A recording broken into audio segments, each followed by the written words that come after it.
चलिए अब चलते हैं हमारे साथ हमारे एक्सपर्ट कोटक महिंद्रा एएमसी के सीआई इक्विटी हर्षा उपाध्याय जुड़े हैं, उनसे बात करते हैं। हर्षा जी, गुड आफ्टरनून।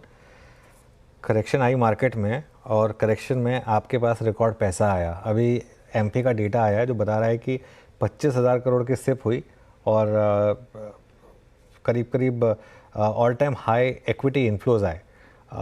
कहीं ना कहीं क्या इस सिचुएशन को देख के थोड़ा डर लग रहा है कि मार्केट करेक्शन में जा रहा है लेकिन लोग पैसा और डाले जा रहे हैं?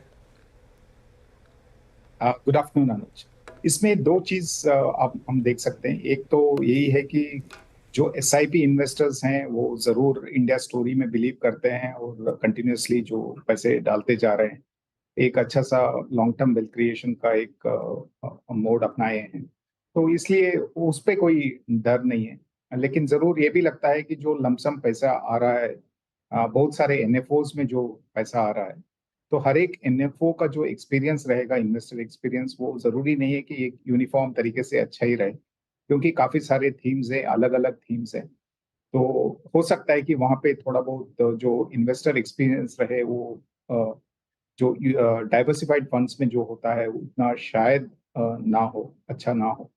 तो यही एक डर रहता है कि अगर उसी के चलते हुए पैसा आ रहा है एनएफओस में, तो ये कब तक इस ट्रेंड कंटिन्यू होगा।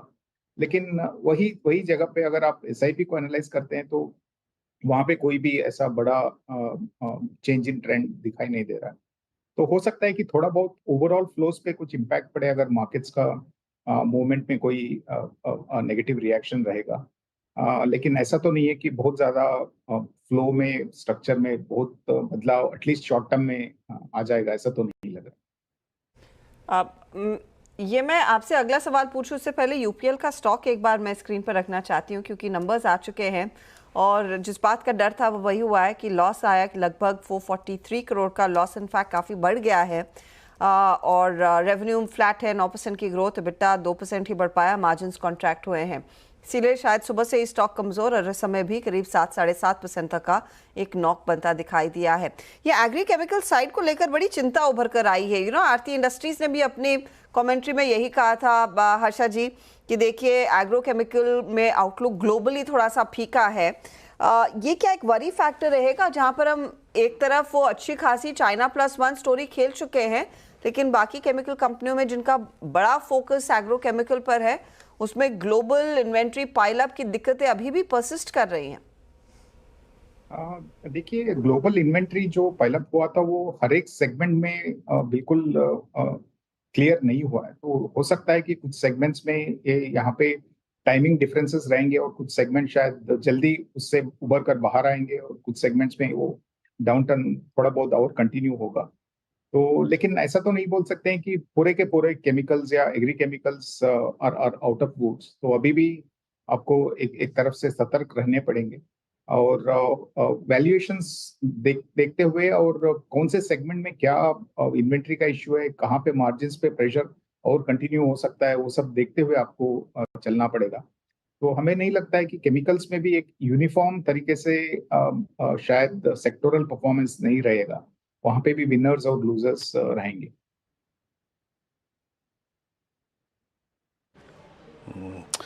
जैसे अनुज जी ने कहा था कि हर्षा जी पैसा खूब आ रहा है, आपके चेहरे पे सबसे पहले मुस्कुराहट आई, पर नया पैसा डिप्लॉय करना इस वक्त सबसे बड़ा चैलेंज है। डाउन साइड यहाँ से लिमिटेड कहाँ लग रहा है आपको? अपसाइड तो शायद वक्त तय करेगा, अर्निंग्स तय करेंगे, लेकिन यहाँ से मतलब डाउन साइड इस रिस्पेक्ट में कम लग रहा है क्योंकि ऑलरेडी प्राइस डैमेज काफ़ी हो चुका है। देखिए, अगर लार्ज कैप वैल्यूएशंस को देखते हैं तो फर्स्ट ऑफ ऑल वो इतने महंगे नहीं हुए थे जितने मिड एंड स्मॉल कैप्स महंगे हुए हैं या हुए थे। तो और वहां पे करीब करीब 7 से 8% का फॉल भी आया है पीक से। तो वहां पे एक तरफ से हम बोल सकते हैं कि हम लॉन्ग टर्म एवरेज के नजदीक आ चुके हैं। ऐसा तो नहीं बोल सकते कि उसके नीचे नहीं जाएगा, जा भी सकता है। लेकिन ब्रॉडली अगर आप कोई लॉन्ग टर्म इन्वेस्टमेंट सोच रहे हैं तो ये बुरा वक्त नहीं है जहाँ पे आप एक लमसम भी आप लार्ज कैप में डालते हैं तो ऐसा कोई बहुत बड़ा वैल्यूएशन रिस्क नहीं दिखाई देता है। और विद इन लार्ज कैप्स हमें लगता है कि बैंकिंग क्षेत्र में जरूर वैल्यूएशन कंफर्ट है। शॉर्ट टर्म फंडामेंटल शायद इतने अच्छे नहीं है, और काफी सारा इसके बारे में डिस्कशंस भी हो चुका है काफी सारे प्लेटफॉर्म्स पे और हर जगह पे, और जैसे नतीजे आए उसमें से भी वो उभर के आ रहा है। लेकिन एक तरफ से जो वैल्यूएशन रिस्क हो सकता था वो शायद ऑलरेडी प्राइस्ड इन है, तो हमें लगता है कि ओवरऑल अगर आप मार्केट कैप सेगमेंट्स को देखेंगे तो लार्ज कैप सेगमेंट में वैल्यूएशन रिस्क कम है, और विद इन लार्ज कैप्स हमें लगता है कि बैंकिंग सेक्टर में वैल्यूएशन रिस्क कम। ओके, हाँ अच्छा, इस अर्निंग सीजन का क्लियर कट एक एक्सीडेंट रहा है कंजम्पशन स्पेस, चाहे वो हिंदुस्तान यूनिलीवर या एशियन पेंट्स हो, चाहे वो आपके इवन डिस्क्रिशनरी स्पेस हो, चाहे बजाज ऑटो जैसे स्टॉक्स हो। क्या बहुत ज़्यादा पढ़ने की ज़रूरत है यहाँ पर पूरी मार्केट को लेकर, या कुछ ये एक ख़राब क्वार्टर रहा बस? अनुज देखिए, यहाँ पे अभी भी पूरा क्लियर साइंस नहीं है कि ये क्या अबरेशन है या ये ट्रेंड कंटिन्यू होगा। अगर आप रूरल मार्केट की बात करें या मास मार्केट सेगमेंट को देखते हैं तो वहां पे तो क्लियरली एक तरफ से डाउनटर्न चालू था, स्लो डाउन था, वो अभी भी कंटिन्यू हो रहा है। जरूर मानसून अच्छा हुआ है और एक उम्मीद है कि वहां पे थोड़ा ठीक ठाक वॉल्यूम रिकवरी होना चाहिए, लेकिन आज के दिन में तो वहां पे भी थोड़ा बहुत पॉकेट्स हैं जहाँ पे अभी भी प्रेशर बना हुआ है, लेकिन मैनेजमेंट कमेंट्री देख के लगता है कि शायद ग्रेजुअली वहां पे थोड़ा रिकवरी होगा। लेकिन दूसरा चीज जो हुआ है वहां पे जहाँ पे अच्छा खासा मोमेंटम था कंजम्पशन का, जो डिस्क्रिशनरी सेगमेंट बोलिए या अर्बन कंजम्पशन बोलिए, वहां पे काफी कुछ अब पैची ट्रेंड्स दिखाई दे रहे हैं। तो और स्पेशली ये कंजम्पशन ट्रेंड्स जो पैची हुए हैं वो फेस्टिव सीजन में हो रहे हैं, तो इसलिए लगता है कि ये शायद अबरेशन ना हो। एक तरफ के लिए शायद शॉर्ट टर्म में थोड़ा सा वहां पे भी डिमांड में वीकनेस आया हुआ है, यही लगता है। तो अगर ये प्रोग्नोसिस या हाइपोथेसिस ठीक है तो मुझे लगता है कि शायद और थोड़ा वक्त हमें गुजारना पड़ेगा before we see out performance from consumption sector. थोड़ा सा पेन रह सकता है। ऑटो कंपनियों को लेकर भी वही स्थिति उभर कर आई है। इनफैक्ट H2 को लेकर ज़्यादा आश्वासन सभी कंपनियों ने दिया। इन नंबर्स के बाद अब आपकी पोजीशनिंग क्या रहेगी ब्यूरो, क्योंकि टू व्हीलर फोर व्हीलर दोनों तरफ वही स्टोरी उभर कर आ रही है जो कंजम्पशन में FMCG कंपनी के मैनेजमेंट्स ने कही थी। अर्बन में थोड़ा सा फीकापन, लेकिन रूरल में पिकअप।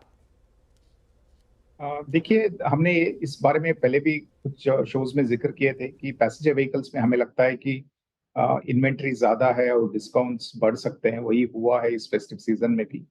तो हमें लगता है कि बिटवीन फोर व्हीलर्स और टू व्हीलर्स में, टू व्हीलर्स स्पेशली जो टू व्हीलर कंपनीज है जहाँ पे रूरल फोकस ज्यादा है अर्बन फोकस से, वहां पे अभी भी आप बने रह सकते हैं और वहां पे आउट परफॉर्मेंस आ सकता है। लेकिन एज ए सेक्टर ऑटोमोबाइल का जो आउट परफॉर्मेंस था पिछले 2 साल में, वो शायद कुछ आगे एक दो तिमाही में शायद देखने को नहीं मिलेगा। तो काफी कुछ सेक्टर स्पेसिफिक या स्टॉक स्पेसिफिक या नहीं तो सबसे सेगमेंट स्पेसिफिक मूवमेंट्स रहेंगे। अच्छा हर्षा जी, अर्निंग्स में ही एक स्पेस हॉस्पिटल स्टॉक्स को देखिए। अभी कुछ देर पहले हमारी एक और विशेषज्ञ से हेल्थ केयर सेगमेंट को लेकर बात हो रही थी, बड़े ऑप्टिमिस्टिक थे स्पेस को लेकर। हेल्थ केयर और इवन आई थिंक मैं आज सुबह सुबह मेट्रोपोलिस के मैनेजमेंट से बातचीत कर रहा था, उनकी FY15 को लेकर अपनी जो गाइडेंस थी उस पर वो काफ़ी हद तक कमिटेड नज़र आए। प्राइसिंग एनवायरनमेंट ठीक है, हालांकि वो कह रहे थे कि अभी हमें प्राइस हाइक की ज़रूरत भी नहीं है। ये हेल्थ केयर में हॉस्पिटल डायग्नोस्टिक्स, ये कैसे लग रहे हैं आपको इस वक्त, स्पेशली जो अर्निंग्स पोस्ट की उन्होंने उसके आधार पे? देखिए, अगर आप एक सेगमेंट देखते हैं जहाँ पे अर्निंग्स पे काफी अच्छा खासा अर्निंग्स और डिलीवरी हुआ है, वो है हॉस्पिटल सेगमेंट, और डायग्नोस्टिक्स भी ठीक ठाक ही किए हैं। तो हमें लगता है कि यहाँ पे फंडामेंटली ऐसा कोई बड़ा नेगेटिव नहीं दिखाई दे रहा है। सिर्फ वैल्यूएशन को नजरअंदाज नहीं करना चाहिए, क्योंकि जब पूरे मार्केट गिरावट में है और वैल्यूएशन करेक्ट हो रहे हैं, एक सेगमेंट में जहाँ पे फंडामेंटल्स सब ठीक है, नतीजे सही आ रहे हैं, तो वहाँ पे वैल्यूएशन का कोई करेक्शन नहीं हुआ है। तो हो सकता है कि ये वैल्यूएशंस कंटिन्यू हो, लेकिन definitely on a relative basis इस सेगमेंट में अभी थोड़ा वैल्यूएशन का रिस्क आ सकता है। लेकिन मीडियम टर्म जो ग्रोथ है इस सेगमेंट में वो तो अभी भी बहुत ही स्ट्रांग दिखाई दे। ओके हर्षा जी, बहुत बहुत शुक्रिया, आप इस आज बातचीत में शामिल हुए और अर्निंग्स के बाद धन्यवाद। बाजार के इस स्तरों पर, सेक्टर्स पे अपने आउटलुक आपने हमसे शेयर किए, बहुत बहुत शुक्रिया। अब एक काम करते हैं, रणनीति पे आते हैं। रणनीति के लिए जरा एक बार दोनों ही स्क्रीन पे